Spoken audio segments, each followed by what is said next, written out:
أعوذ بالله من الشيطان الرجيم. Bismillahirrahmanirrahim.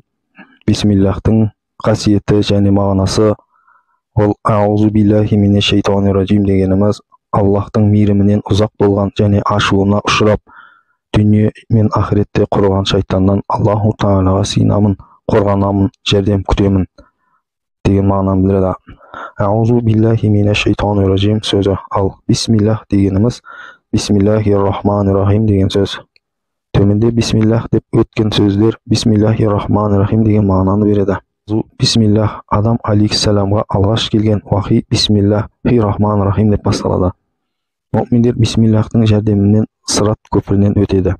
Ұстазы балаға Бисмиллахты, яғни «Бисмиллахир-рахманир-рахим» сөзін оқыса, бала да айтса, Аллаху Тағала баланың, оның ата-анасының және ұстазының жаһаннамға кірмеу үшін құжат жаздырады дейді. Бисмиллахир-рахманир-рахим бүкіл кітаптардың кілті. Бисмиллахпен желінген тамақ берекетті болады. Бисмиллахпен басталмаған әрбір маңызды іс нұқсан болып қалады. Үйге кірерде Бисмиллахир-рахманир-рахим айтылса, шайтан бұл үйге кіруіме мүмкіндік жоқ деп бұрылып кетіп қалады. Амал дәптерінде 700 Бисмиллахир-рахманир-рахим бар болған адамды Аллах Тағала тозақтан шығарады. Бисмиллахпен жазу жазған адамның қажеттіліктеріне жету оңай болады. Аллах Тағала да разы болады. Ісін Бисмиллахпен бастаған адамның күнәлары кешіріледі. Тамақтануды Бисмиллахир-рахманир-рахиммен бастап, соңында «Альхамдулиллах» деп ен адамның әлі дастарханынан тұрмай-ақ күнәлары кешіріледі. Бисмиллахпен желінген тамақ берекетті болады. Қиыншылыққа түскен адам Бисмиллахир-рахманир-рахим «Вәлә хаула вәлә қувата илля биллахил алийил азим» десе, әртүрлі қиыншылықтардан құтылады. 1000 рет Бисмиллахир-рахманир-рахим деп оқыған адамның 4000 үлкен күнәсі кешіріледі деп айтылады хадистерде. Бисмиллахир-рахманир-рахим деп жазылған бір қағазды жерден көтерген адам сыддықтардан жазылады. Бисмиллахир-рахманир-рахим деп иіссу сепкен адам шайтандарға да иіссу сепкен болады.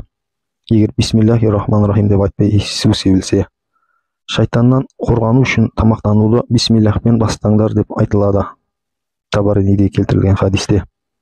Су ішерде Бисмиллахты айтыңдар, болғаннан соң «Альхамдулиллах» деңдер және 3 демде ішіңдер дейді пайғамбарымыз. Тамақтануды бастарда Аллаху Тағаланың есімін еске алыңдар, яғни Бисмиллахты айтыңдар. Басында Бисмиллах айтуды ұмытқан адам есіне түскен кезде «Әуәлихи ва ахирихи» десін деп Абу Дауд Тирмизиде келтірілген хадисте айтылады. Шайтаннан қорғану үшін тамақтанғанда, демалғанда және түнде ұйықтарда Бисмиллахты айтыңдар дейді. Табариниде келтірілген хадистерінде дәретханаға кірерде айтылған Бисмиллах жындардың көзіне перде болады. Әурет жерлері де көре алмай қалады.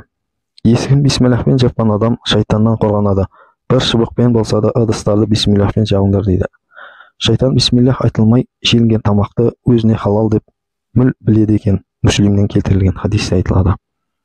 Шайтаннан қорғану үшін үйге кіргенде сәлем беріңдер және тамақты Бисмиллахпен жеңдер деп айтылады. Үйден шығарда Бисмиллахир-рахманир-рахим деп айтып, болмаса Бисмиллахи таваккалту алаллахи ла хаула ва ла қувата илля биллах деген адам қауіптерден қорғанады және шайтаннан ұзақталады. Я Расулуллах, көп тамақ жесек те тоймаймыз, тамақтың берекеті болмайды делінген кезінде Расулуллах саллаллаху алейхи уассалам тамақты жеке емес, бірге жеп Бисмиллахты айтылса берекетті болады деп жауап берген екен.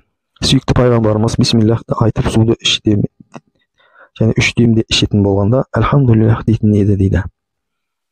Істерімізді бастағанда қысқаша Бисмиллах деп айту жетеді ме деп сұрағандарға болса, жеткілікті. Бисмиллах х әрпі анық белгілі болу үшін Бисмиллахи деу дұрысырақ болып саналады. Бисмиллахпен басталған істі бітірген кезде де «Альхамдулиллах» деу керек, яғни Аллаху Тағалаға шүкір ету керек. Ибрахим сүресінің «Шүкір етсеңдер, әлбетте нығметтеріңді арттырамын. Ла ин шакарту ла азиданнакум» мағынасындағы 7-ші аятти каримасы мен кіші немесе үлкен нығметке қауышқан адам «Альхамдулиллах» десе, Аллаху Тағала ол адамға бұл нығметтің жақсырағын береді және ішіп жегеннен кейін «Альхамдулиллах» деген адамнан Аллах Тағала разы болады. Хадис шарифтері нығметке шүкір етілетін болса, әрі қолдағы нығметтің жоқ болудан сақталатыны, әрі жаңа нығметтерге де қол жеткізілетіндігіне себеп болатындығын білдіріп жатыр. Барлық жақсы істерді бисмиллахи-рахмани-рахим деп бастау керектігіне қарағанда, хаттарды, электрондық хаттарды бисмиллахпен бастау қажет болады ма екен деген сұраққа, бисмиллахты ислам әріптерімен жазу керек. Алайда бисмиллахты қазіргі хаттардың аяқ асты болып кетуі мүмкін. Болғандықтан хаттарда жазбаған дұрысырақ болады. Электрондық хаттарда және қол хаттарда ислам әріптерімен жазылған түрін латын немесе кирилл әріптерімен сәйкестендіріп жазылуы керек. Ислам әріптерін жазылған электрондық хаттарды бисмиллахпен жазу сүннет. Ұлы ислам ғалымы Дост Мұхаммед Кандихари Хазреттері 29-ші хатында былай делінеді: сүйікті пайғамбарымыз хаттардың басында бисмиллахи-рахмани-рахим деп жазатын еді. Мысалы, Дихия Кәлби арқылы Рим императоры Гераклға жіберген хатын бисмиллахпен бастады. Хатты кәфірге жазылса да бисмиллахпен бастау сүннет. Худайбия жорығында Хазіреті Алиге бисмиллах жазуын әмір етті. Барлық жақсы қайырлы істерді бисмиллахпен бастау керек. Бисмиллахи-рахмани-рахим деген сөздің қысқарған түрі Құранда Тәубе сүресінің басында ғана кездеспейді. Толықтай аудармасы Рахман әрі Рахим Алланың атымен деген мағынаны білдіреді. Бұл жерде Аллах, Рахман және Рахим деген жаратушы иенің үш көркем есімі қатар аталуда. Рахман да Рахим да аса мейірімді деген мағынада келген. Ғалымдардың түсіндіруінше, жаратушының рахмандығы осы дүниеде көбірек байқалады. Асқан мейірімді болғандықтан аспанды да, жерді де, ауаны да, суды да ортақ етіп адамдарға барлық игіліктердің тең екенін білдірген. Мұсылман кәфір деп оларды алаламаған. Ал Рахим есімі болса ақыретке көбірек қатысты. Өйткені жаратушы иеміз ақыретте таза сеніммен бір өзіне ғана бас иіп құлшылық жасаған, бұйрықтарын қалтықсыз орындаған мұсылман пенделерін ерекше марапатқа кенелетінін білдірген. Ал Аллах есімі болса өзге көркем есімдерінің барлығынан дара жоғары тұратын ерекшелікке ие. Сахабалар бисмиллах сөзінің толық нұсқасымен Нәмл сүресінің 30-шы аятта түскеннен кейін танысқан. Бұл аятта Сүлеймен пайғамбардың жасаған хату туралы дерек кездеседі. Жазған хатында бұл хат Сүлейменнен және Рахман әрі Рахим Алланың атымен басталады делінген. Бұдан бисмиллахи-рахмани-рахим сөзінің Құранға тән екендігін байқаймыз. Хадисте бисмиллахсыз басталған барлық іс бисмиллахи-рахмани-рахим альхамдулиллахи роббил аламин деп толық айтуы керек. Әсілі Аллах үшін деп басталған істер ешқашан орта жолда үзіліп қалмаған. Қай кезде де көздеген мұратына жетіп, ізгілікпен нәтижеленіп отырған. Бұл тұста әр ісіне өзіне бұйырылғандай қалыпта Алла үшін істеу әрі ісімен жаратушының разылығын көздеу мұсылманды ықыластылыққа тәрбиелейтінін де ұмытпаған жөн. Бисмиллах деп айту кісінің имандылығын сездірумен қатар құдіреті шексіз Аллах Тағалаға сенім артып арқа сүйеуді де білдіреді. Өйткені сол істі тамамдауға керекті күш-қуатты өмірде де мүмкіндікті де береді. Жолда кездескен қарақшылардан өз басының амандығын кепілдегені секілді